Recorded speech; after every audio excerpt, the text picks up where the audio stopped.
Welcome करता हूँ फिर से केमिस्ट्री के एक और नए वीडियो में।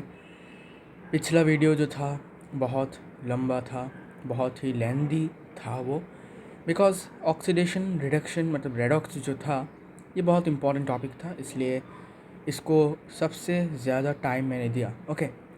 और जो रेडॉक्स वर्ड है, ठीक है, जो हमने यहाँ पर पढ़ा रेडॉक्स रिएक्शन, तो रेडॉक्स का मतलब क्या है, रेडॉक्स कहाँ से आया। रेडॉक्स जो है ये ऐसे आया, देखो रेडॉक्स कैसे आया, देखो ऐसे रिडक्शन से रीड ये वाला वर्ड लिया और ऑक्सीडेशन से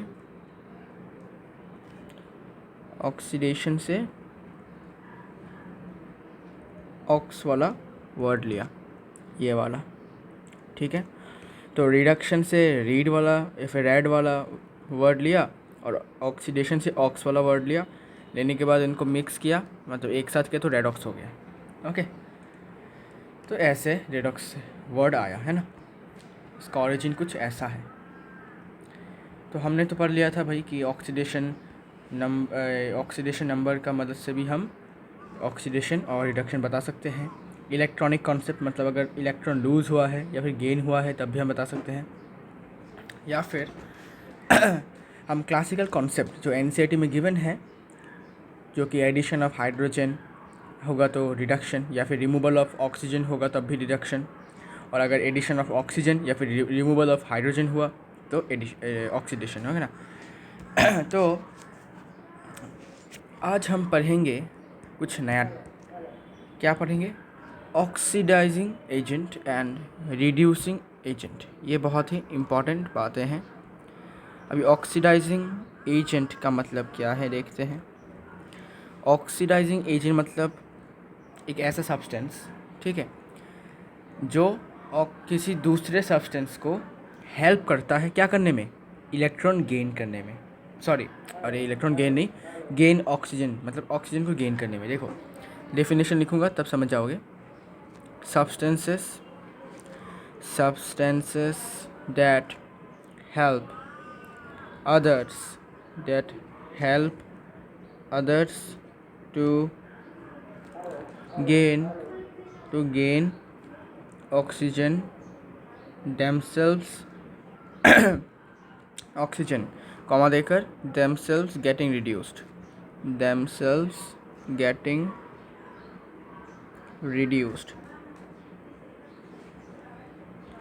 देखो ऑक्सीडाइजिंग एजेंट मतलब ऐसे सब्सटेंसेस जो दूसरों को मदद करता है क्या करने में, ऑक्सीजन को गेन करने में, ठीक है, ऑक्सीजन को गेन करने में मदद करता है, लेकिन खुद वो रिड्यूस हो जाते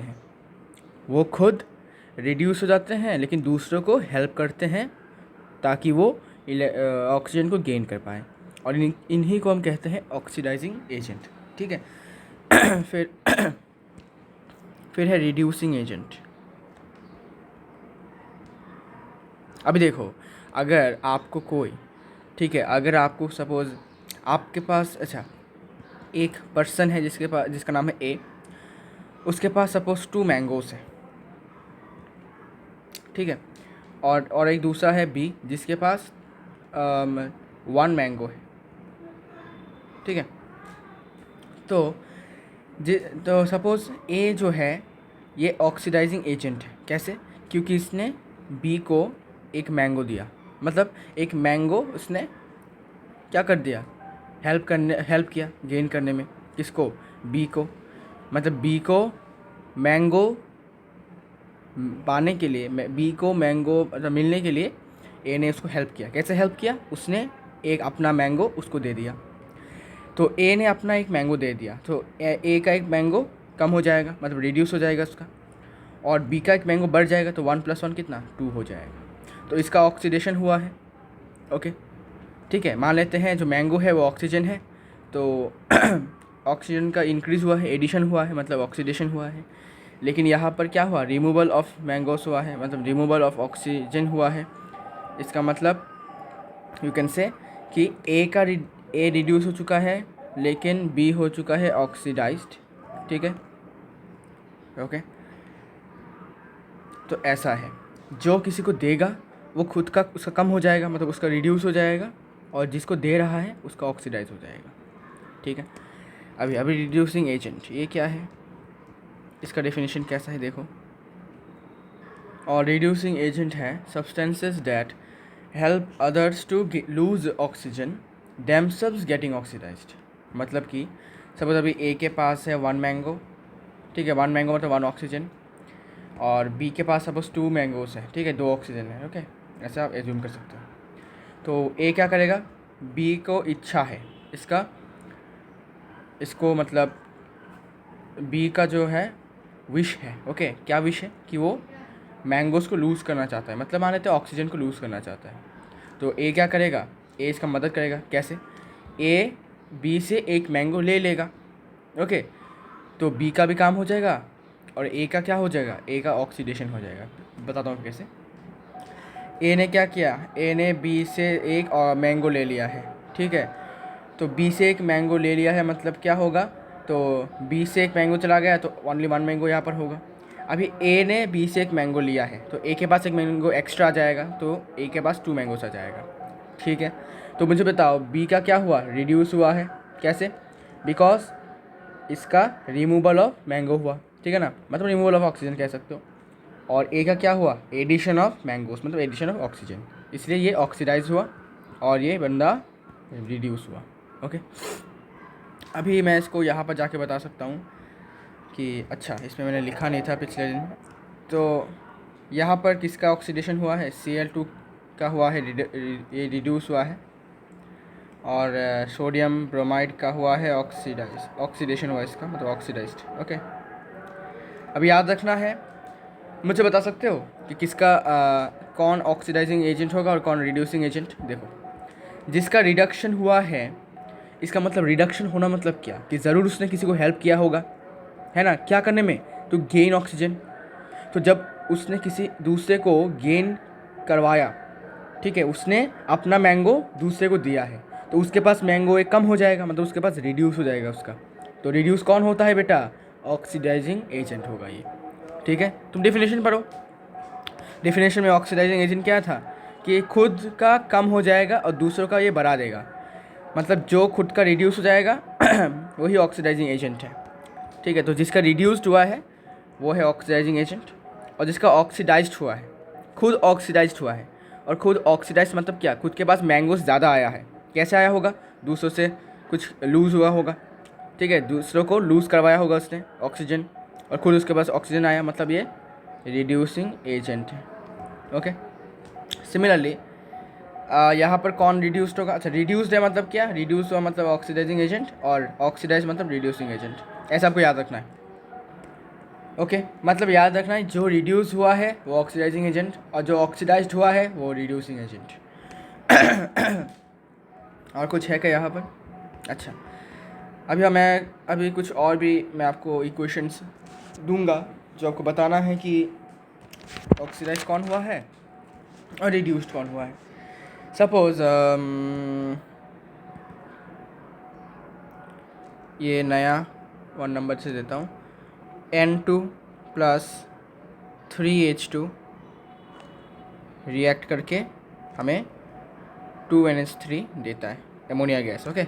nitrogen gas reacts with hydrogen gas to produce what, ammonia gas, okay. अभी बताओ किसका रिडक्शन हुआ है, किसका ऑक्सीडेशन हुआ है।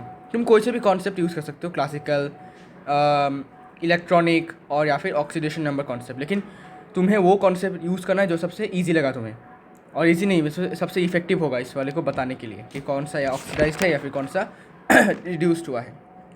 तो मैं शुरू करता हूँ, मुझे बता सकते हो N2 किसके साथ है, अकेला है, और मैं आपको क्या बोला था, जो अकेला रहता है उसका चार्ज नहीं, ऑक्सीडेशन नंबर कितना होता है, 0, ओके। जो अकेला रहता है उसका ऑक्सीडेशन नंबर 0 होता है। लेकिन यहाँ पर नाइट्रोजन जो है एक हाइड्रोजन के साथ मतलब कंपाउंड में है, तो नाइट्रोजन का तो हमें पता नहीं कितना होगा, ऑक्सीडेशन नंबर चेंज हो सकता है ना। तो हाइड्रोजन का कितना है, हमें पता है कि हाइड्रोजन का हमेशा +1 होता है, except those alkali earth hydrides, okay, sorry alkali metal hydrides. तो यहाँ पर इसका +1 होगा, लेकिन सिर्फ एक एटम का ऑक्सीडेशन नंबर +1 है, ठीक है, एक एटम का ऑक्सीडेशन नंबर +1 है। यहाँ पर कितने एटम से बेटा? 3 एटम से। तो 3 एटम्स का कितना होगा? +1 एक एटम का, तो 3 एटम का होगा +3, तो ये होगा +3। ओके, अभी नाइट्रोजन का कितना होगा? x मान लेते हैं, तो x + 3 = 0, ओवरऑल चार्ज 0 होना चाहिए, तो यहाँ से x हो जाएगा -3। ओके, तो यह हो जाएगा -3, ठीक है, फिर 3 माइनस, ओके, -3 या फिर 3 माइनस। तो नाइट्रोजन का ऑक्सीडेशन नंबर और हाइड्रोजन को तो पता ही हमें, और यहाँ पर देखो हाइड्रोजन अकेला है, और अकेला होगा मतलब क्या? इसका ऑक्सीडेशन नंबर 0। अभी देखते हैं कि क्या हुआ है, ऑक्सीडेशन या रिडक्शन। दोनों अगर हुए हैं तो रेडॉक्स होगा। तो नाइट्रोजन का ऑक्सीडेशन नंबर यहाँ पर 0 था लेफ्ट हैंड साइड में, राइट हैंड साइड में ऑक्सीडेशन नंबर -3 हुआ है। तो मुझे बताओ डिक्रीज़ हुआ या इंक्रीज़ हुआ? ऑब्वियसली डिक्रीज़ हुआ। 0 बड़ा है या फिर -3 बड़ा है? -3 बड़ा है, सॉरी -0 बड़ा है, -3 छोटा है, मतलब डिक्रीज़ हुआ है। ये तो भाई मैथमेटिक्स की बातें हैं। तो यहाँ पर ये हो गया रिडक्शन, यहाँ पर ये होगा नाइट्रोजन का होगा रिडक्शन। क्यों? Because decrease in oxidation number, 0 था अभी -3 हो चुका है, मतलब कम हो गया है, -3 मतलब 0 से कम है, इसलिए रिडक्शन। और हाइड्रोजन का देखते हैं, हाइड्रोजन का यहाँ पर 0 है ऑक्सीडेशन नंबर, ओके, यहाँ पर ऑक्सीडेशन नंबर यहाँ पर 0 है,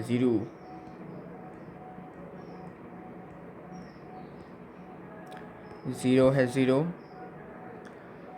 लेकिन यहाँ पर जाने के बाद देखो हाइड्रोजन का कितना हो चुका है? +3 हुआ है, ठीक है, मतलब इंक्रीज़ हुआ है ऑक्सीडेशन नंबर में, 0 से +3 बड़ा है ना, +3 बड़ा है 0 से, मतलब ऑक्सीडेशन हुआ है, इंक्रीज इन ऑक्सीडेशन नंबर, इसलिए ऑक्सीडेशन हुआ है। ओके, तो लिख दो भाई, यहाँ पर N2 जो है वो रिड्यूस्ड हुआ है, और जो रिड्यूस्ड होता है वो क्या होता है? Oxidising agent. और कौन ऑक्सीडाइज्ड हुआ है? ऑक्सीडाइज्ड हुआ है अपना H2, और जो ऑक्सीडाइज्ड होता है वो होता है रिड्यूसिंग एजेंट। ओके, तो ये तो भाई आसानी से हो गया using oxidation number concept. Okay, तो मैं ज़्यादातर ऑक्सीडेशन नंबर कॉन्सेप्ट यूज़ करता हूँ, बिकॉज ये किसी भी रिएक्शन में यूज़फुल होता है। ओके, वेदर उसमें हाइड्रोजन हो या ना हो। अभी एक और देता हूँ, आपको बताना है कि पहले आपको देखना है कि रेडॉक्स है या नहीं, ठीक है। मैंने आपको क्या बोला था कि डबल डिस्प्लेसमेंट रिएक्शन होने से रेडॉक्स नहीं होता, ठीक है, because double displacement reaction is not a real reaction. I mean real की बात नहीं है, आई मीन टू से कि इसमें सिर्फ जगह बदलती है ना, आयन का म्यूचुअल एक्सचेंज होता है, मतलब सीट अदल बदल होता है, सीट। ओके, पहले वो यहाँ पर बैठा था, अभी वो दूसरी जगह पर बैठा है दूसरे जगह, है ना, तो इसमें हम रेडॉक्स नहीं कह सकते। अब ये आपको याद रखना है। तो ये है अपना ये लो, तो यहाँ पर बताना है कि क्या ये रेडॉक्स है या नहीं। देखो ये डबल डिस्प्लेसमेंट रिएक्शन है, पीबी पहले नाइट्रेट के साथ था, अभी पीबी आयोडाइड के साथ है, पहले पोटेशियम आयोडाइड के साथ था, अभी पोटेशियम नाइट्रेट के साथ है, मतलब डबल डिस्प्लेसमेंट रिएक्शन। तो double displacement reaction is not a redox reaction, not a redox reaction. Okay, redox reaction नहीं होता है वो। अच्छा भाई, समझ में तो आ गया। अभी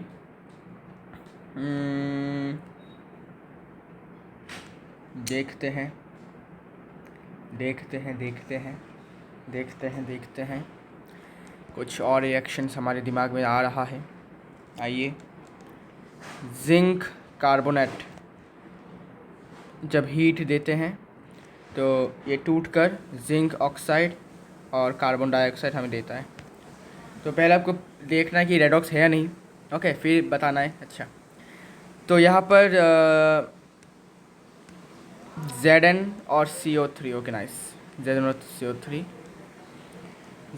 CO3। पहले राइट हैंड साइड का देख लेते हैं। ओके, राइट हैंड साइड में ऑक्सीजन का चार्ज ऑक्सीडेशन नंबर कितना होता है? ऑब्वियसली हमेशा -2, ठीक है। तो जिंक का कितना होगा, x मान लेते हैं, तो x plus minus two, overall charge 0 होना चाहिए, तो x इक्वल टू +2। ओके, तो जिंक का होगा +2। फिर कार्बन और ऑक्सीजन है, ऑक्सीजन का हमें पता है -2 है, लेकिन भाई सिर्फ एक एटम का -2 है, यहाँ पर 2 एटम्स हैं, तो 2 एटम्स का कितना होगा, -4। तो यहाँ पर होगा ये -4। ओके, ये -4। अभी कार्बन का निकालना पड़ेगा, कार्बन का x मान लेते हैं, तो x plus -4 equals to 0, x equal to +4। तो यहाँ से कार्बन का आ चुका है +4। ओके, अभी राइट हैंड साइड में आते हैं, सॉरी लेफ्ट हैंड साइड में आते हैं। यहाँ पर ऑक्सीजन का कितना है, यहाँ पर ऑक्सीजन का है अपना -2, ऑब्वियसली हमेशा -2 होता है, लेकिन सिर्फ एक एटम का -2 है। यहाँ पर 3 एटम्स है, तो 3 एटम्स का कितना होगा, -6। तो ये होगा -6। ओके, और फिर यहाँ पर जिंक का +2 और कार्बन का कितना होगा निकाल लेते हैं, ये x मान लेते हैं, तो 2 + x plus -6 equal to 0, x equal to +4, x equal to +4। ठीक है, +4। अभी देखते हैं भाई क्या हुआ है, रिड्यूस या फिर ऑक्सीडाइज्ड। पहले जिंक का देखते हैं। जिंक का देखो भाई दोनों तरफ ही +2 है, तो जिंक से हमें कुछ पता नहीं चलेगा। ओके, कार्बन का देखो भाई +4 है, यहाँ पर राइट हैंड साइड में भी +4 है, मतलब इससे भी कोई पता नहीं चल रहा हमें क्या हो रहा है ज़िंदगी में, है ना। यहाँ पर ऑक्सीडेशन हो रहा है, क्या देखते हैं। यहाँ पर ऑक्सीजन का -6 है, यहाँ पर ऑक्सीजन का -2 है। ओके, यहाँ पर ऑक्सीजन का -2 है। ओके, -2 हुआ, मतलब डिक्रीज़, हाँ सॉरी इंक्रीज़, अरे हाँ देखो -6 से -2 जा रहा है। ओके, मतलब इंक्रीज़ हो रहा है, बिकॉज -6 बड़ा है या -2, -2 ऑब्वियसली बड़ा है -6 से, मतलब इंक्रीज़ इन ऑक्सीडेशन नंबर। और फिर यहाँ पर फिर से चेकआउट करो, -6 है, यहाँ पर -4 है, तो -6 बड़ा है या -4, ऑब्वियसली -4 बड़ा है -6 से, मतलब यहाँ पर भी इंक्रीज़ इन ऑक्सीडेशन नंबर है, लेकिन कहीं भी डिक्रीज़ इन ऑक्सीडेशन नंबर नहीं है, मतलब सिर्फ यहाँ पर ऑक्सीडेशन ही हो रहा है, मतलब ये रेडॉक्स नहीं है। Okay, this is not a redox,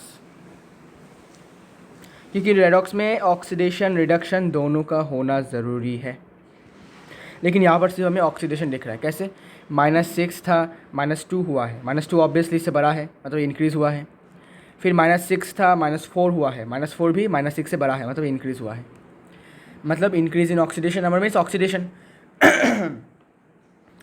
तो यहाँ पर दोनों ही तरफ ऑक्सीडेशन हुआ है बार बार, लेकिन ऑक्सीडेशन होने से तो होगा नहीं, हमें तो रेडॉक्स चाहिए, रेडॉक्स में रिडक्शन भी होना चाहिए, तो रिडक्शन हुआ नहीं, तो नॉट ए रेडॉक्स रिएक्शन। ठीक है, सबको चेकआउट करना है। यहाँ पर फिर से और एक reaction H2 + Cl2 gives HCl। Okay, देखते हैं। यहाँ पर हाइड्रोजन का ऑक्सीडेशन नंबर होगा 0, बिकॉज ये अकेला है। Cl, क्लोरीन का भी अकेला, क्योंकि अकेला है तो 0। यहाँ पर हाइड्रोजन का हमेशा +1 हमें पता है। ओके, हाइड्रोजन का हमेशा +1। क्लोरीन का कितना होगा, x मान लो, तो 1 + x इक्वल, ओवरऑल चार्ज 0 होना चाहिए, तो x इक्वल टू -1।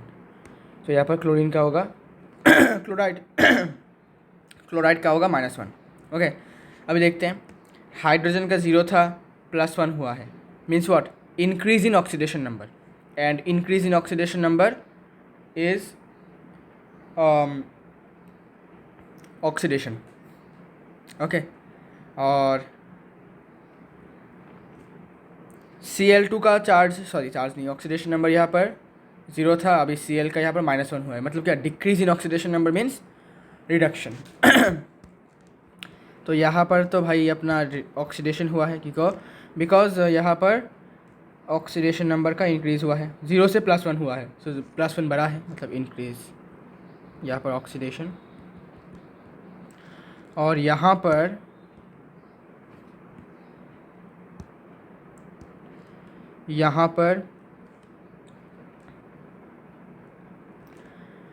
ज़ीरो से -1 हुआ है, और भी कम हो गया है, डिक्रीज़ हो गया है, और decrease in oxidation number is reduction.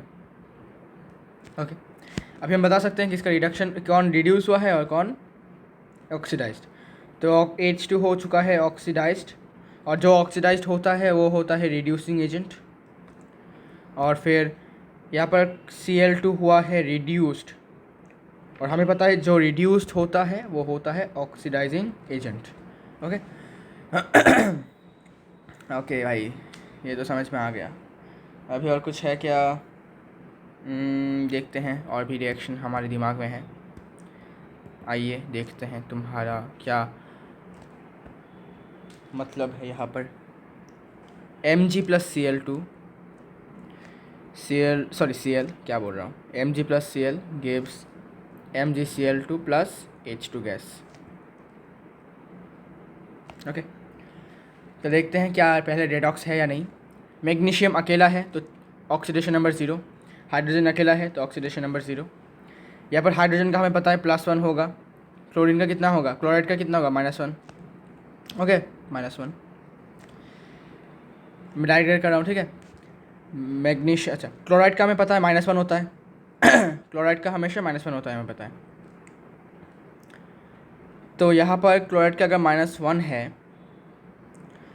तो एक क्लोराइड एटम एक Cl का -1, तो 2 है यहाँ पर, 2 एटम्स का कितना होगा, 2 क्लोरीन एटम्स का होगा -2, तो यहाँ पर होगा ये -2।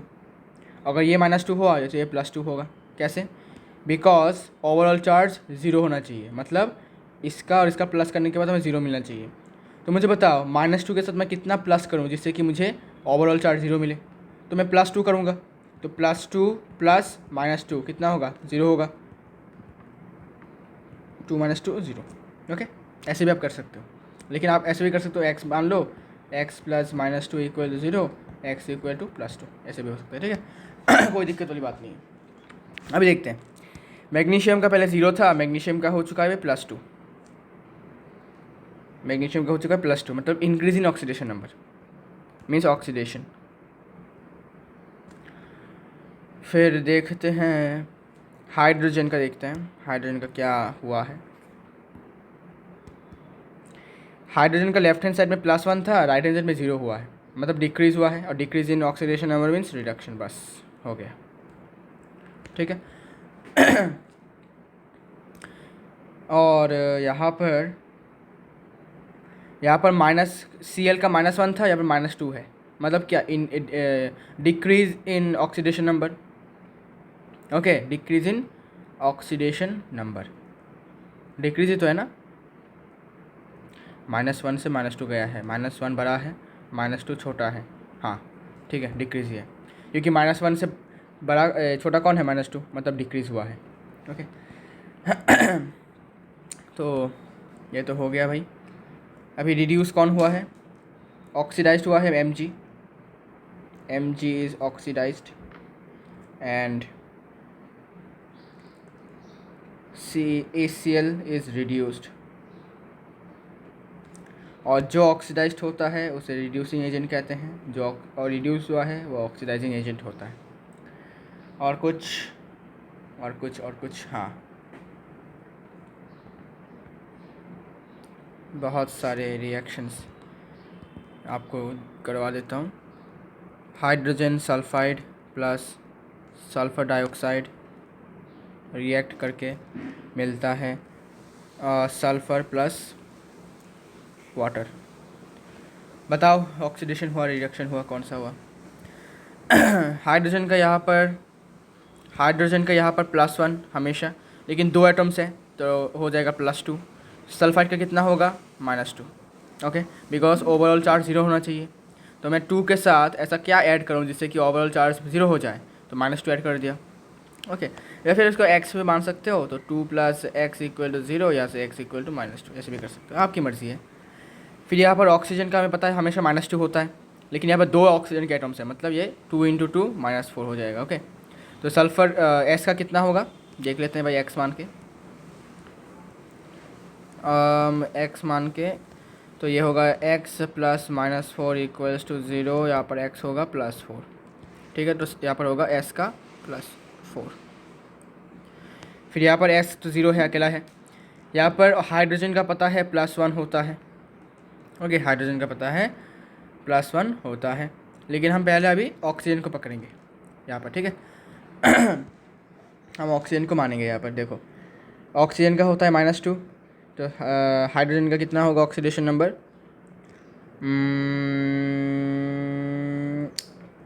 2x plus -2 equal 0, x equal to 2/2 1। Wait wait wait wait wait wait wait weight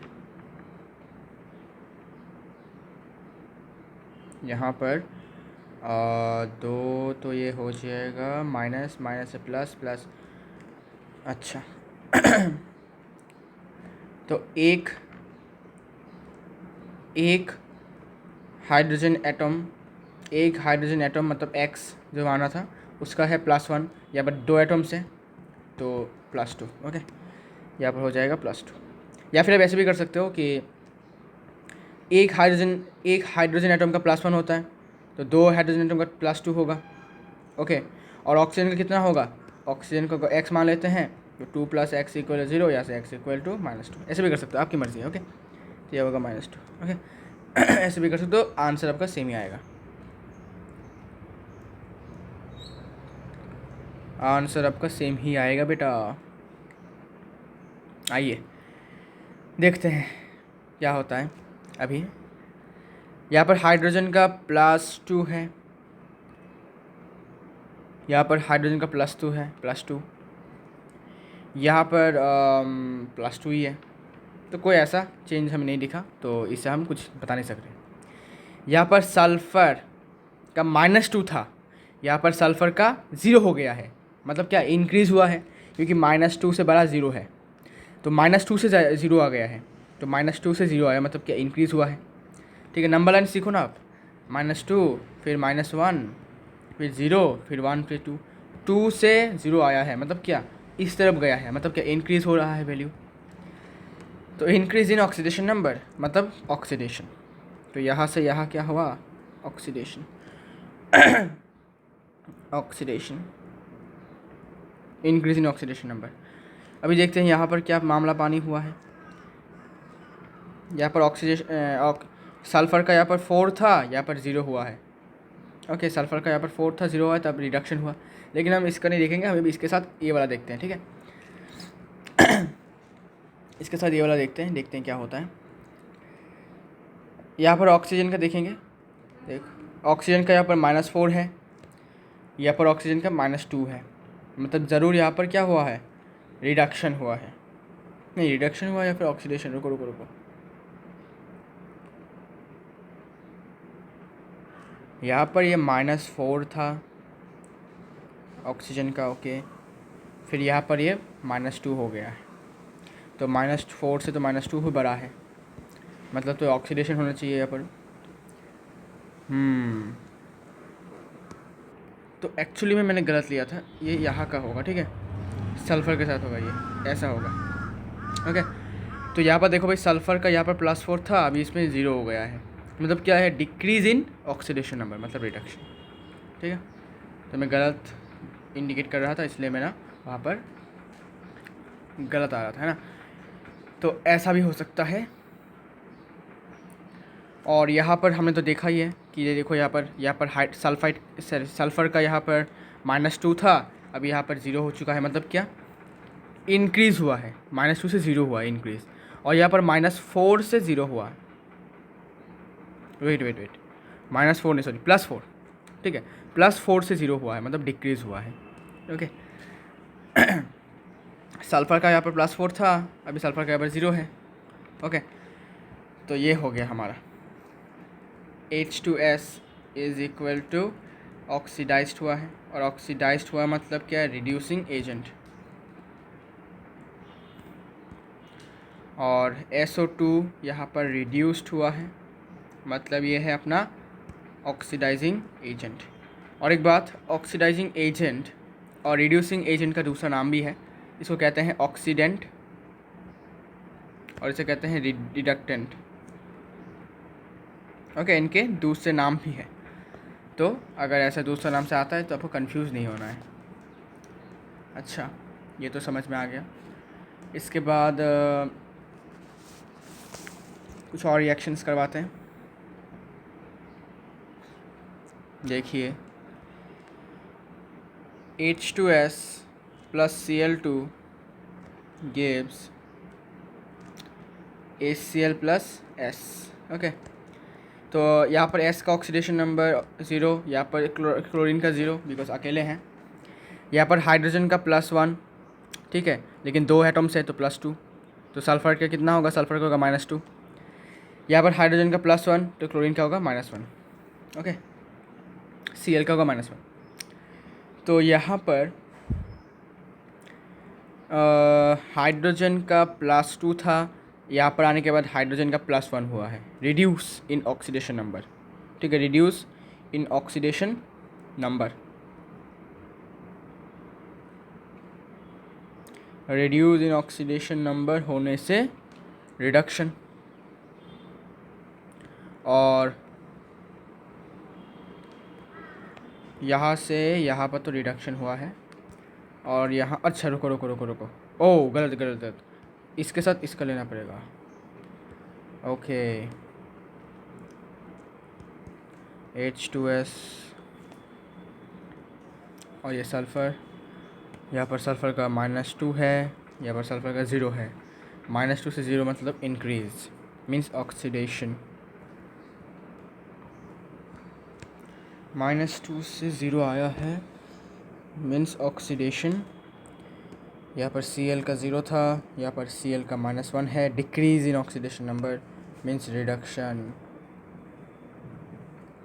reduction.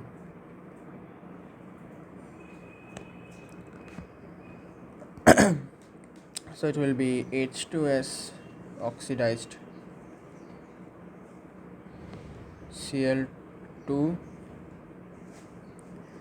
reduced, तो ये होगा, it will be reducing agent, it will be oxidizing agent। तो मैंने गलत ले लिया था, देखो सल्फ़र किसके साथ है, इसके बाद राइट हैंड साइड में सल्फ़र कैसा है ऐसे देखना है, ठीक है, हाइड्रोजन का नहीं देखना है, सल्फ़र राइट हैंड साइड में है या नहीं, अगर है तो कैसा है उसके साथ देखना है, okay. Chlorine left hand side में और राइट हैंड साइड में कैसा है, किसके साथ है, हाइड्रोजन या ऑक्सीजन के साथ है, वैसे देखना है, ओके। फिर last NH3 plus Cl2 reacts to form N2 plus HCl, तो Cl का 0 होगा, N का 0 होगा, अकेले हैं, हाइड्रोजन का हमेशा +1 तो क्लोरीन का -1, हाइड्रोजन का +1 होता है, यहाँ पर 3 एटम्स है तो +3, तो नाइट्रोजन का होगा -3 और बाकी ठीक है, ओके। अभी देखते हैं कि नाइट्रोजन लेफ्ट हैंड साइड में कैसा है और राइट हैंड साइड में कैसा है। तो लेफ्ट हैंड साइड में नाइट्रोजन -3 है, इसका ऑक्सीडेशन स्टेट नंबर कुछ भी कह सकते हो, राइट हैंड साइड में ये 0 है, मतलब माइनस से 0 आया है, माइनस से 0 मतलब क्या, इंक्रीज़, माइनस से 0 मतलब इंक्रीज़, और increase in oxidation number means oxidation, oxidation. उसके बाद हाँ Cl का देखते हैं, Cl लेफ्ट हैंड साइड में ऐसा है, राइट हैंड साइड में Cl का ऑक्सीडेशन कैसा देखते हैं, लेफ्ट हैंड साइड में 0 है, राइट हैंड साइड में -1 है, -1 मीन्स रिड्यूस हुआ है, ओके, डिक्रीज़ हुआ है means, decrease means reduction, it is reduction, decrease in oxidation number, 0 से -1 हुआ है, okay okay okay.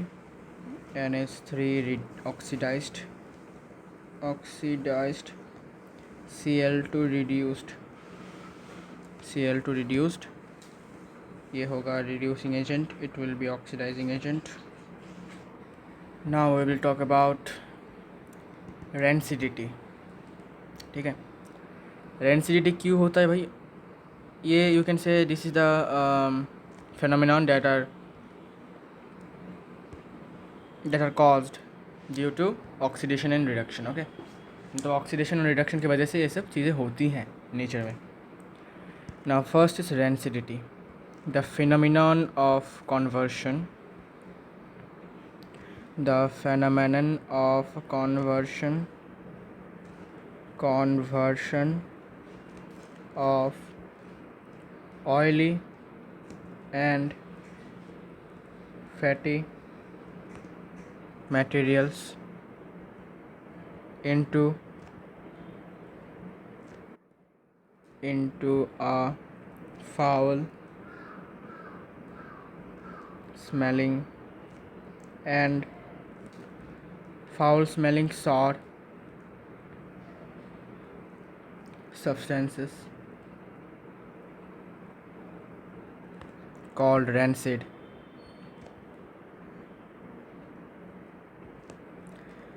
Rancid due to oxidation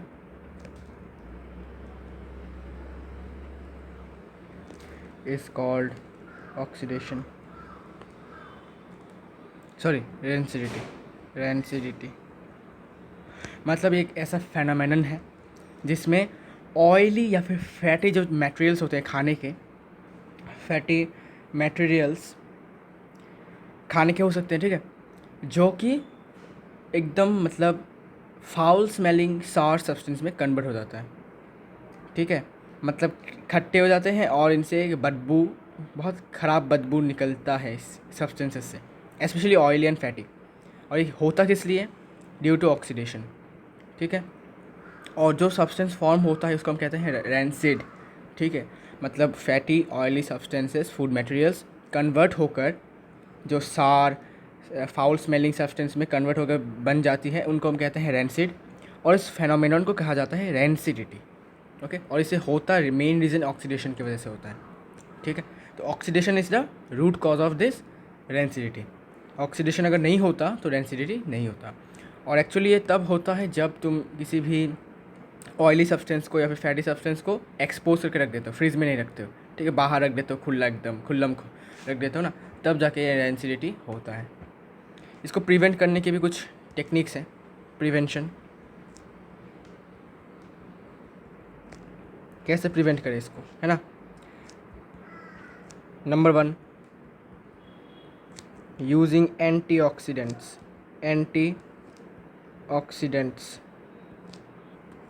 second, storing the food materials in air tight containers.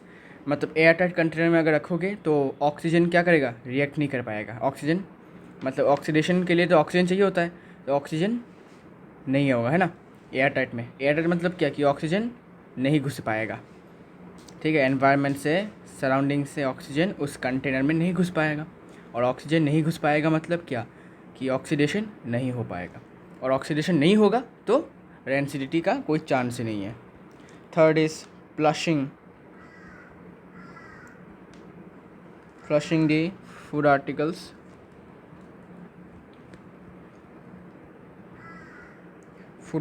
with nitrogenous gas, ठीक है। Food articles को nitrogenous gas, जैसे chips के packets, है ना, चिप्स के पैकेट्स में आपने देखा होगा कि नाइट्रोजन गैस को यूज़ किया जाता है। वाई? What's the reason? क्योंकि हमें पता है कि चिप्स जो होते हैं वो ऑयली एंड फैटी से बना होता है उनमें, ठीक है ना, वो ऑयली होते हैं, फैटी भी होते हैं, उनमें थोड़ा अमाउंट ऑफ ऑयल तो होता ही है, बिकॉज फ्राई किया जाता है तो ऑब्वियसली ऑयल तो होगा। अब ये जो ऑयल है अगर इसको ऑक्सीजन के साथ रिएक्ट हो गया है किसी तरह से तो ऑक्सीडेशन हो जाएगा, और ऑक्सीडेशन हो गया तो रैंसिड फॉर्म होगा, और रैंसिड फॉर्म हो गया तो आपका पेट ख़राब हो जाएगा, ठीक है, आपका तबीयत ख़राब होगा अगर आप रैंसिड खाते हो, ओके ना। तो इसको मतलब ऑक्सीडेशन को कट ऑफ करने के लिए नाइट्रोजन गैस को भरा जाता है चिप्स के पैकेट्स में। और नाइट्रोजन गैस क्या करता है? ये it doesn't allow oxygen gas to react with the food articles। ये ऑक्सीजन गैस को रिएक्ट करने नहीं देता फूड आर्टिकल्स के साथ, नाइट्रोजन गैस, ओके, जिससे कि ऑक्सीडेशन नहीं होगा, क्योंकि ऑक्सीडेशन तब होगा जब ऑक्सीजन रिएक्ट करेगा उस फूड आर्टिकल्स के साथ। अभी रिएक्ट हो ही नहीं पा रहा, रिएक्ट करने नहीं दे रहा, मतलब ऑक्सीडेशन नहीं होगा और रैंसिड फॉर्म नहीं होगा, तो रैंसिडिटी नहीं होगा। तो this are the preventions of rancidity. For example, आपने देखा होगा कि जब आप एक एप्पल को, ठीक है, एप्पल को काट देते हो, ठीक है, आफ्टर बीइंग कट, तो जब आप एक एप्पल को काटते हो, तो काटते नहीं मतलब पीसेस में काटते हो, काटने के बाद आपने देखा होगा कि पहले तो वो वाइटिश होता है थोड़ा, ठीक है, एकदम ऐसे लाइक दिस, ठीक है, वाइटिश होता है। लेकिन जब इसको आप थोड़ी देर के लिए, थोड़ी सेकंड्स, फिर मिनट्स, आवर्स के लिए रखोगे, ये देखना कि जो वाइट कलर है वो धीरे धीरे येलो हो जाता है, ठीक है, एकदम येलो हो जाता है, पेल येलो हो जाता है, ठीक है, डल हो जाता है। ऐसा क्यों होता है? Because of oxidation. जो एप्पल का सरफेस है उसमें जो सब्सटेंस है, फूड पार्टिकल है, उसमें थोड़ा बहुत ऑयल भी होता है, ओके, थोड़ा बहुत, ठीक है। इसके साथ ऑक्सीजन रिएक्ट करता है, रिएक्ट करने के बाद ये इसका कलर चेंज हो जाता है because of oxidation, rancid form होता है, ओके। ये था एक एग्जांपल, एकदम रियल लाइफ एग्जांपल है ये, एकदम, ठीक है।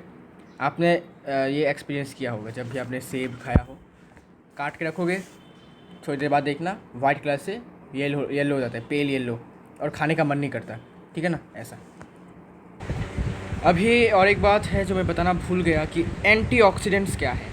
मतलब एंटीऑक्सीडेंट्स मतलब ऐसे वेजिटेबल्स हो सकते हैं, ऐसे फूड हो सकते हैं ठीक है, जो सब्सटेंसेस, मतलब फूड सब्सटेंसेस जो ऑक्सीडेशन होने नहीं देता, ओके। जैसे कि ब्रोकोली, स्पिनच, ऐसे कुछ वेजिटेबल्स हैं जिनके पास एंटीऑक्सीडेंट प्रॉपर्टीज़ हैं, ठीक है, वो ऑक्सीडेशन होने नहीं देता, ठीक है, फूड पार्टिकल्स में। तो अगर आप उसका यूज़ करते हो, सपोज़ आपने खाना पकाया, खाना पकाने के बाद उसमें आपने एंटीऑक्सीडेंट्स का यूज़ किया है, ठीक है, वेजिटेबल्स, फ्रूट्स, तो उनमें ऑक्सीडेशन होने का चांसेस कम हो जाएंगे बिकॉज ऑलरेडी उनमें एंटीऑक्सीडेंट्स वेजिटेबल्स प्रेजेंट हैं, ओके। तो इससे भी एक प्रिवेंशन है रेंसिडिटी का। फिर बात करने आए हैं कोरोशन के बारे में। Now what is corrosion? Corrosion is just like rusting, ठीक है, and rusting is a special type of corrosion. Corrosion का मतलब कि कोरोशन हर एक मेटल में होता है, एनी मेटल, लेकिन रस्टिंग सिर्फ और सिर्फ आयरन में होता है। मतलब स्पेसिफिकली आयरन के कोरोशन को रस्टिंग कहा जाता है। जैसे कि आपने क्लास 9 में पढ़ा होगा ग्रेविटेशन, ठीक है, किसी भी प्लैनेट का, किसी भी हेवनली बॉडीज़ का ग्रेविटेशन, एट्रैक्शन फोर्स को ग्रेविटेशन कहते हैं, लेकिन सिर्फ अर्थ के ग्रेविटेशनल फोर्स को हम ग्रेविटी कहते हैं। मतलब अर्थ के लिए स्पेसिफिक नाम दिया गया है, okay.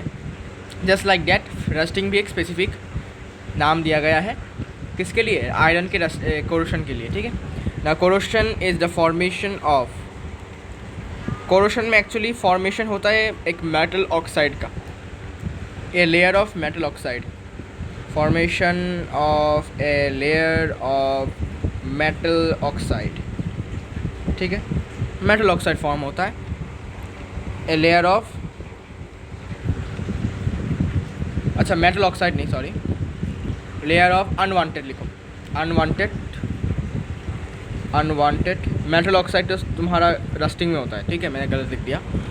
Layer of unwanted substance over a metal. अब ये कोरोशन किस लिए होता है? Due to metal surface, due to oxidation, ठीक है। The root cause of corrosion is also oxidation, okay. तो ऑक्सीडेशन के कारण ही हमें कोरोशन देखने को मिलता है। कोरोशन मतलब कि किसी भी मेटल के ऊपर एक अनवांटेड सा सब्सटेंस का लेयर फॉर्म होता है, okay. It can be metal oxide, ठीक है, it can be hydroxide, I guess कि ज़्यादातर ऑक्साइड ही फॉर्म होते हैं, ठीक है, ज़्यादातर ऑक्साइड ही फॉर्म होते हैं, कभी कभी सल्फाइड भी फॉर्म हो सकता है, ठीक है, लेकिन मैंने देखा है कि ऑक्साइड ही फॉर्म होते हैं, ओके। तो मैं अभी स्पेसिफिकली ऑक्साइड नहीं बोलूँगा बिकॉज हमेशा ऑक्साइड फॉर्म नहीं होता, कभी कभी मतलब मैंने जो देखा है मोस्ट ऑफ द केसेस में ऑक्साइड फॉर्म होता है, ओके। अच्छा भाई, कभी कभी कार्बोनेट भी फॉर्म होता है, कभी कभी सल्फाइड भी फॉर्म होता है, okay. For example silver sulphide, ये क्या है भाई? AgS, silver sulphide. एक्चुअली ये एक ब्लैक कोटिंग है और ये किस पर होता है पता है? ये सिल्वर के यूटेंसिल्स में होता है। आपने देखा होगा कि अगर आपके घर में सिल्वर का कुछ यूटेंसिल हो, ठीक है, it can be some kind of decorative purpose के लिए जो होता है ना। तो आपने देखा होगा कि जब आप ख़रीदते हो एकदम न्यू, तब ये एकदम सिल्वर ही होता है, ठीक है। लेकिन जब बहुत दिन बहुत साल बीत जाते हैं, बीत जाने के बाद आपने देखा होगा कि सिल्वर का जो कलर होता है वो डार्क हो जाता है, पेल डार्क हो जाएगा, ठीक है, एकदम ब्लैक कलर हो जाएगा। मतलब सिल्वर के ऊपर सल्फाइड फॉर्म होगा, सिल्वर सल्फाइड फॉर्म होगा, एक लेयर ब्लैक कोटिंग। कहाँ पर फॉर्म होता है? ऑन सिल्वर यूटेंसिल्स या फिर सिल्वर आर्टिकल्स, ओके। तो ये सिल्वर आर्टिकल्स में फॉर्म होता है, ठीक। किसी भी सपोज सिल्वर का स्पून, उसमें भी ये फॉर्म होगा ब्लैक कोटिंग सिल्वर सल्फाइड, ठीक है। और एक एग्जांपल है कॉपर, हाँ, कॉपर कार्बोनेट।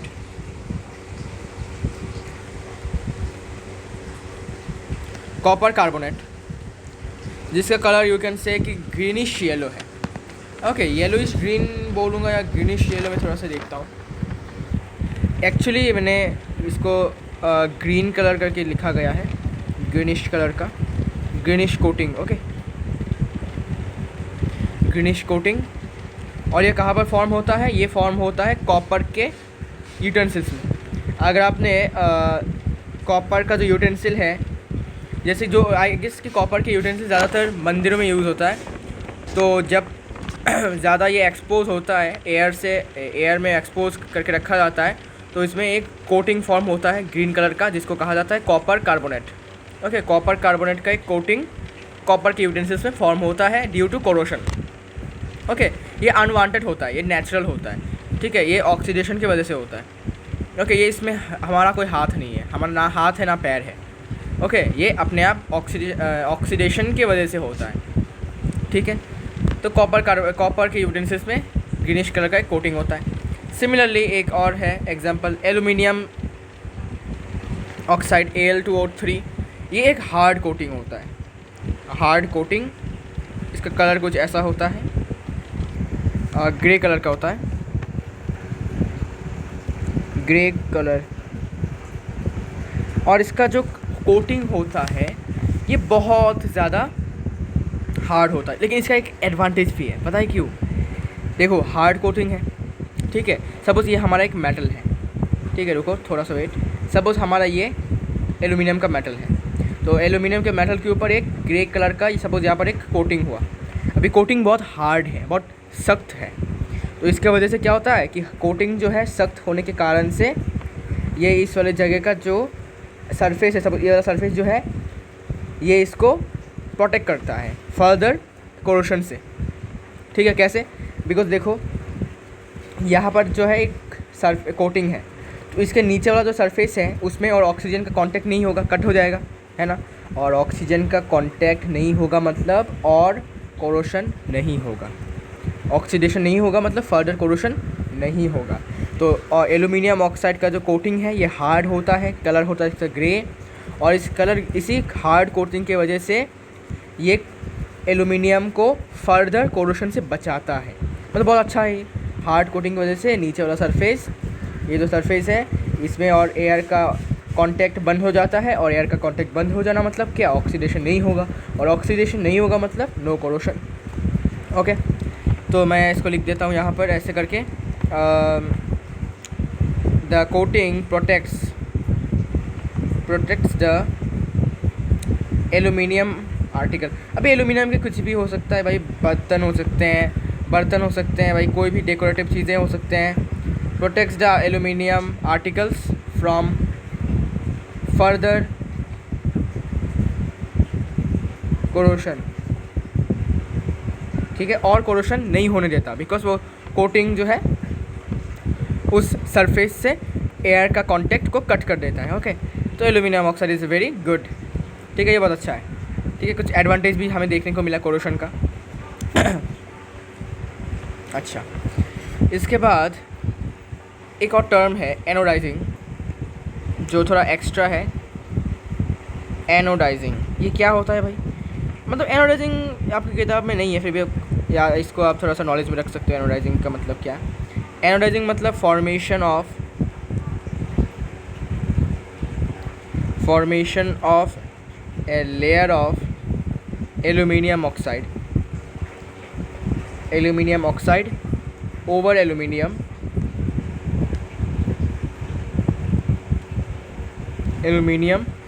Through electroplating. आपने क्लास 8 में इलेक्ट्रोप्लेटिंग तो पढ़ाई होगा। इलेक्ट्रोप्लेटिंग क्यों होता है? इलेक्ट्रोप्लेटिंग करवाया जाता है जिससे कि जो मेटल है उसका जो कोरोशन या फिर रस्टिंग हो वो उससे प्रोटेक्ट करने के लिए, या फिर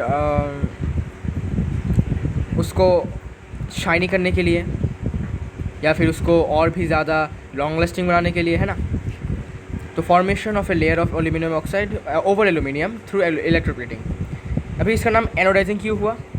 इसका नाम एनोडाइजिंग इसलिए हुआ बिकॉज यहाँ पर aluminium Al is used as anode. Anode मतलब क्या? Positive electrode in electroplating. Okay, इसलिए इसका नाम दिया गया है एनोडाइजिंग। तो एनोडाइजिंग एक नया टर्म है जिसमें क्या होता है कि एक एल्यूमिनियम का मेटल मान लेते हैं, इसके ऊपर इलेक्ट्रोप्लेटिंग का यूज़ करके एक एल्यूमिनियम ऑक्साइड का लेयर फॉर्म किया जाता है। अभी आपको पता ही होगा कि एल्यूमिनियम ऑक्साइड का लेयर एक हार्ड लेयर है, हार्ड कोटिंग है, और ये फर्दर कोरोशन से बचाता है एल्यूमिनियम को, इसलिए इसको करवाया जाता है। जैसे कि एरोप्लेन में क्या होता है? एल्यूमिनियम यूज़ किया जाता है बिकॉज एल्यूमिनियम जो है उसका कोरोशन कम होता है, बहुत कम होता है because of the formation of aluminium oxide. Okay, hard layer, hard coating. ठीक है, तो एनोडाइजिंग एक नया टर्म आपको देखने को मिल गया है। इसके बाद हम बात करेंगे अभी रस्टिंग के बारे में। ना व्हाट इज़ रस्टिंग? आपको पता ही है, रस्टिंग मतलब कोरोशन ही है, special type of corrosion, rusting. तो इसका डेफिनेशन कुछ ऐसा है, rusting of iron refers to the formation. ठीक है, इसमें एक फॉर्मेशन होता है एक डस्टी लेयर का, formation of dust, a mixture of iron oxide, ठीक है, आयरन ऑक्साइड्स होगा, oxides on the surface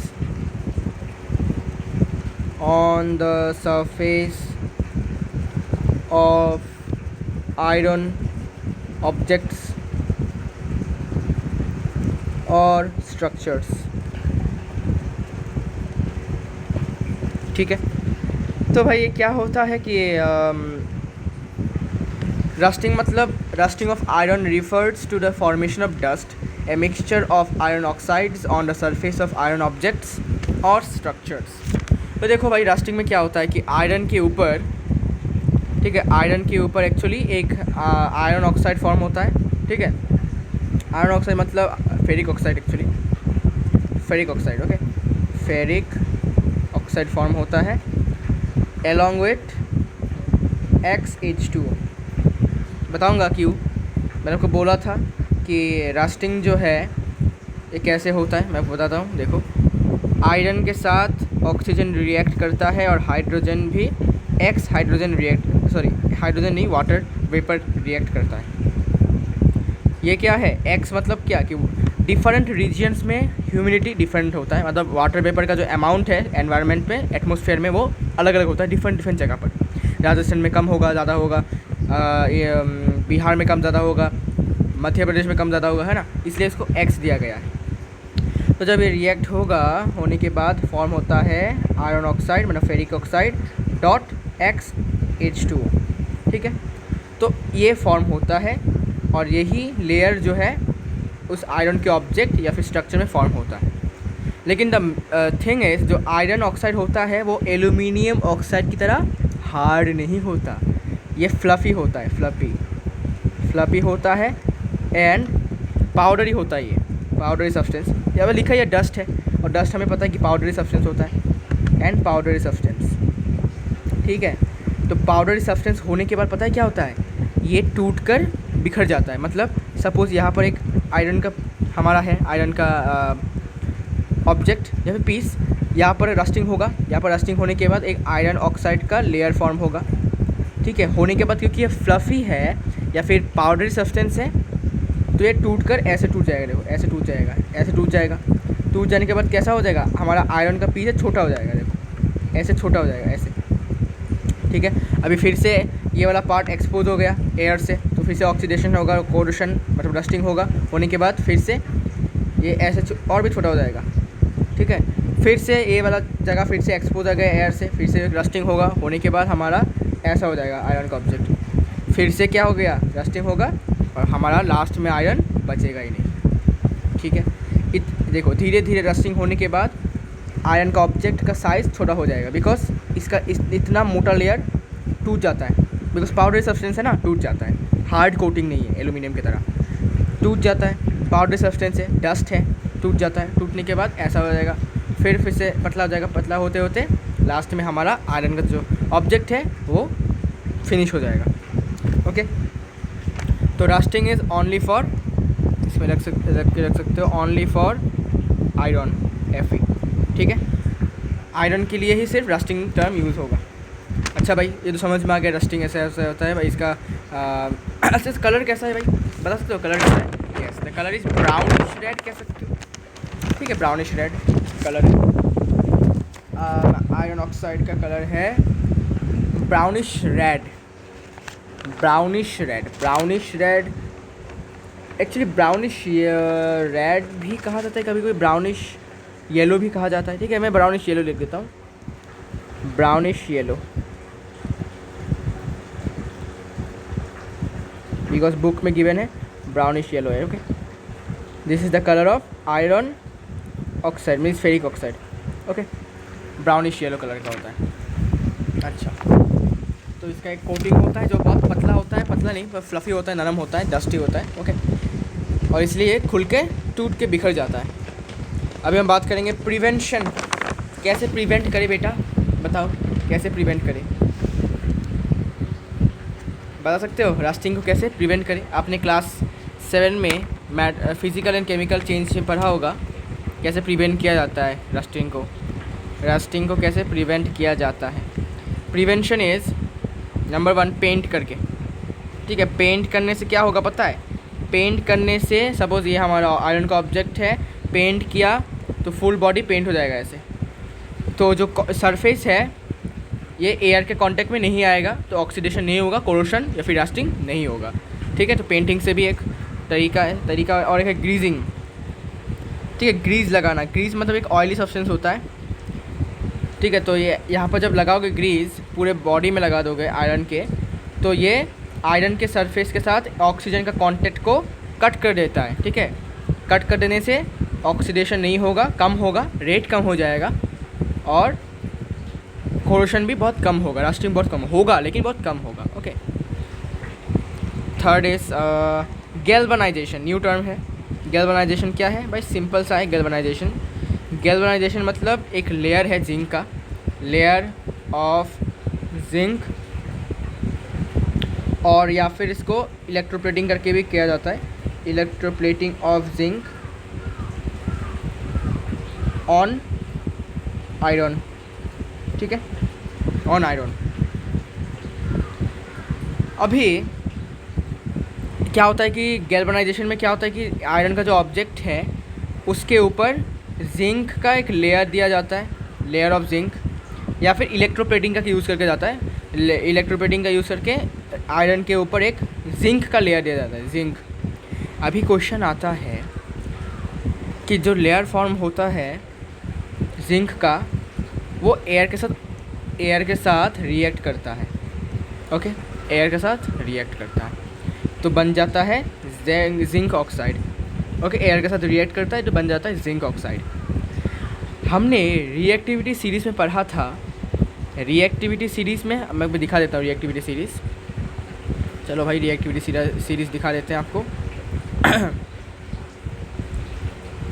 reactivity series कहाँ पर है? हाँ, यहाँ पर देखो, जिंक जो है वो आयरन से ज़्यादा रिएक्टिव है, आयरन के ऊपर है, आयरन के ऊपर है जिंक। इसका मतलब ये होना नहीं चाहिए क्या कि जिंक जो है वो आयरन को रिप्लेस कर देगा, डिस्प्लेस कर देगा अपने ऑक्साइड से, आयरन के ऑक्साइड से ये डिस्प्लेस कर देना चाहिए था इसको, आयरन को, बट डिस्प्लेस नहीं कर रहा है ना। जिंक तो आयरन से ज़्यादा रिएक्टिव है, फिर भी क्यों आयरन को ये डिस्प्लेस नहीं कर रहा? आयरन, अच्छा डिस्प्लेस की बात नहीं, आयरन को आयरन के साथ रिएक्ट क्यों नहीं कर रहा? ये मेरा क्वेश्चन है कि जिंक जो है it is more reactive than iron. इसका मतलब क्या कि ये आयरन के साथ रिएक्ट करके आयरन को और भी वीक कर सकता है, लेकिन कर क्यों नहीं रहा, दैट्स द मेन क्वेश्चन है ना। तो क्या होता है, जिंक यहाँ पर क्या करता है, सेक्रीफिकेशन करता है। सेक्रीफिकेशन मतलब क्या, सेक्रीफाइस करते हैं आप, सेक्रीफाइस करता है अपने आप को, सेक्रीफिकेशन, सेक्रीफिकेशन प्रोटेक्शन कहा जाता है इसका। तो जिंक जो है वो ऑक्सीजन के साथ रिएक्ट होकर एक लेयर फॉर्म करता है अपना, जिंक ऑक्साइड। ये एक हार्ड कोटिंग होता है, जिंक ऑक्साइड एक हार्ड कोटिंग होता है, ठीक है। और यही हार्ड कोटिंग क्या करता है, यही हार्ड कोटिंग प्रोटेक्ट करता है आयरन को, आयरन के ऑब्जेक्ट को, समझे। मतलब जिंक अपने आप को सेक्रीफाइस करके एक जिंक ऑक्साइड का लेयर फॉर्म करता है, और वही लेयर हार्ड होता है, कोटिंग बहुत हार्ड, और वही लेयर आयरन को बचाता है, प्रोटेक्ट करता है। समझ में आया? ओके। तो zinc oxide is the main hero in this galvanisation, okay. और जिंक ऑक्साइड जो है, मतलब मेन रीज़न जिंक ऑक्साइड का ही है। अगर जिंक ऑक्साइड यू नो कि अगर जिंक ऑक्साइड नहीं होगा ना, तो आयरन का रस्टिंग हो जाता, मतलब रिएक्ट हो जाता, जिंक और आयरन एक साथ रिएक्ट होकर, बल्कि आयरन का और भी डैमेज हो जाता। डैमेज हुआ नहीं, बल्कि सेक्रीफिकेशन प्रोटेक्शन हुआ। जिंक ने किया भाई छोड़ो भाई, प्रोटेक्ट कर ही देता हूँ उसको, सेक्रीफाई कर दिया उसने, ठीक है। Fourth is by alloy, alloy formation. अगर हम ऑब्जेक्ट, आयरन ऑब्जेक्ट या फिर स्ट्रक्चर के ऊपर एलॉय फॉर्मेशन करते हैं, alloy means what, it is a mixture, homogeneous mixture, we know, last time ने पढ़ा था। एलॉय मतलब होमोजीनियस मिक्सचर होता है, homogeneous mixture of carbon and iron.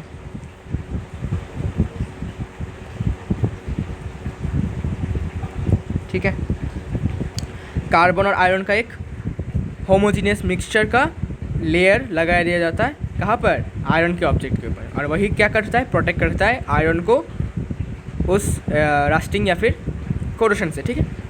Rusting corrosion एक ही बात है, रस्टिंग से प्रोटेक्ट करता है, ओके।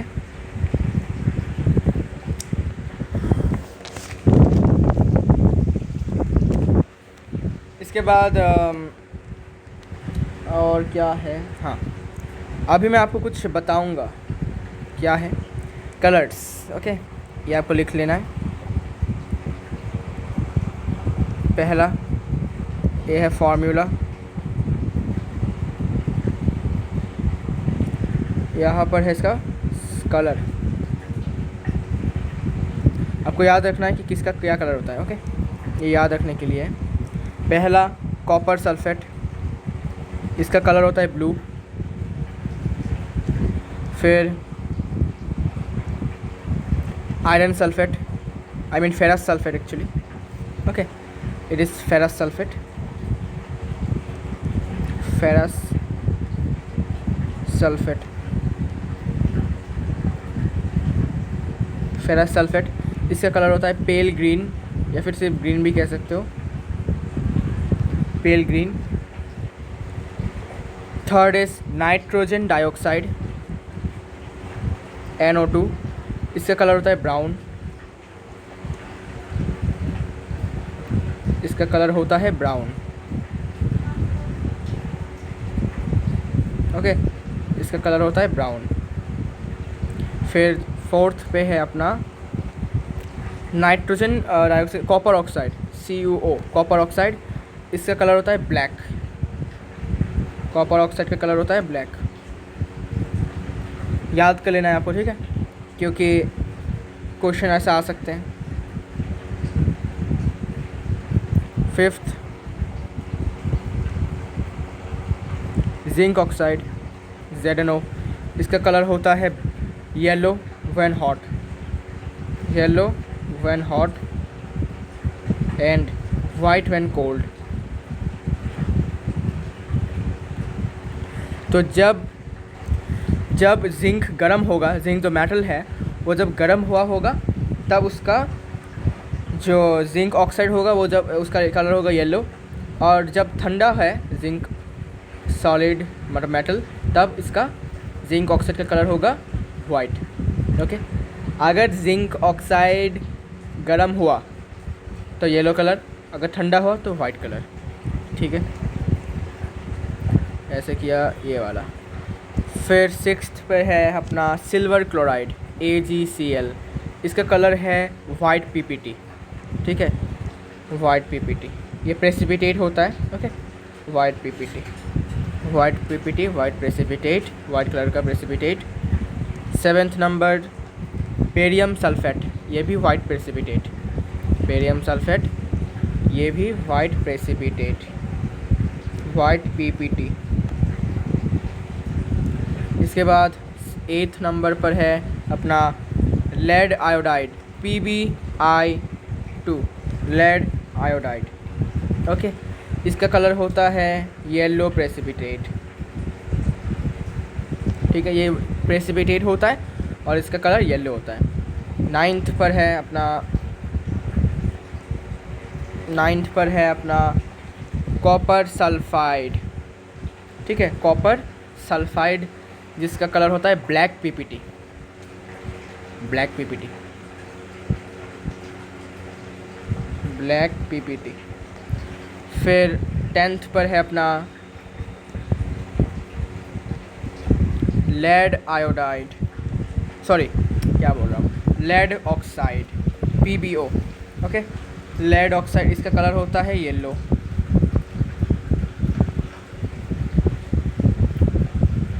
इसका कलर होता है येलो। फिर zinc nitrate, ZnNO3(2), zinc nitrate, इसका कलर होता है वाइट। फिर अपना है कॉपर नाइट्रेट, CuNO3(2), एक्चुअली ये है cupric nitrate, cupric nitrate, cupric nitrate. इसका कलर है अपना ग्रीन, ग्रीन कलर का है। इसके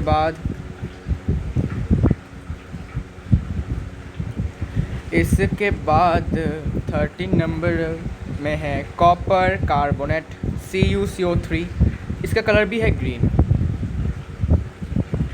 इसका कलर भी है ग्रीन। 14th नंबर पर क्या है, 14th नंबर पे है lead dioxide, PbO2, lead dioxide.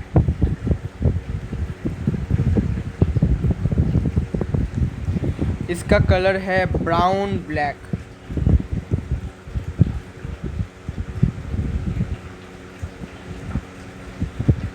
Brown black, lead dioxide, इसका कलर है ब्राउन ब्लैक।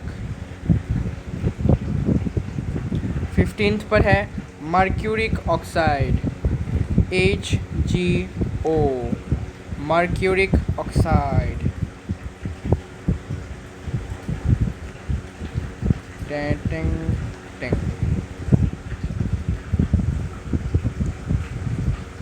इसका कलर होता है रेड।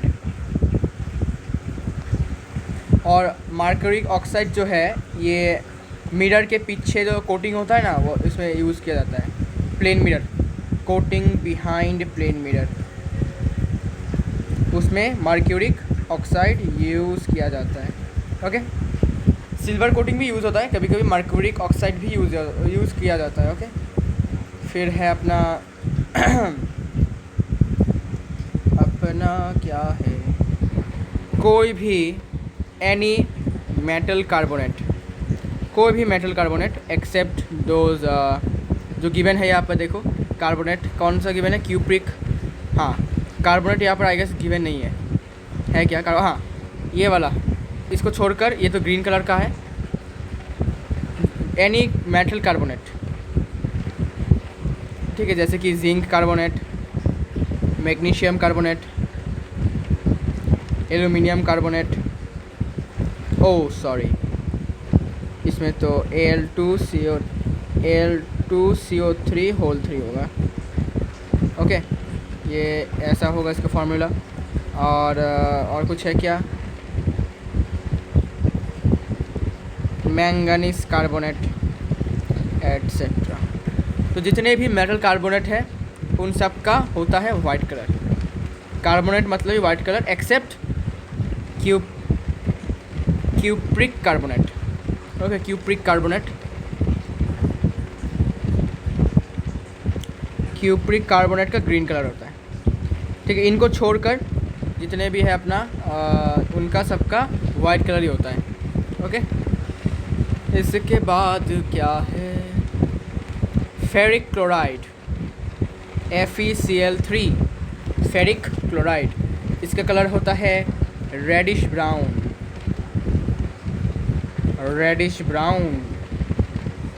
रेडिश ब्राउन कलर का होता है ये।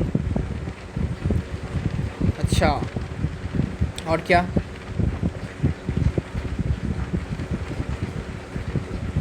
और है अपना फेरिक ऑक्साइड Fe2O3, इसका कलर है ब्राउन येलो, ये तो आपको पता ही है, ब्राउनिश येलो या फिर brown yellow. Okay, no problem.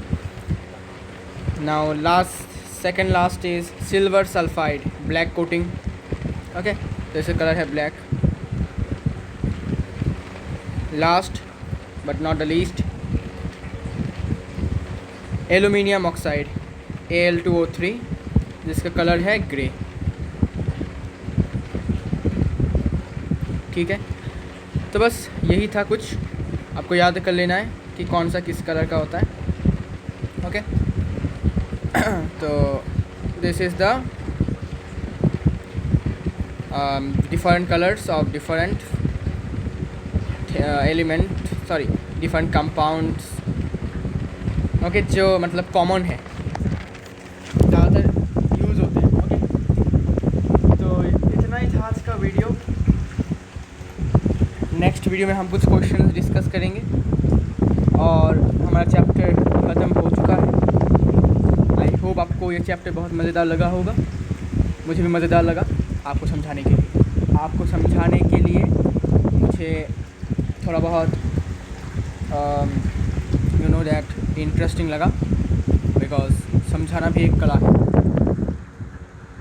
तो मिलते हैं नेक्स्ट वीडियो में क्वेश्चन के साथ, तब तक के लिए स्टे ट्यून्ड।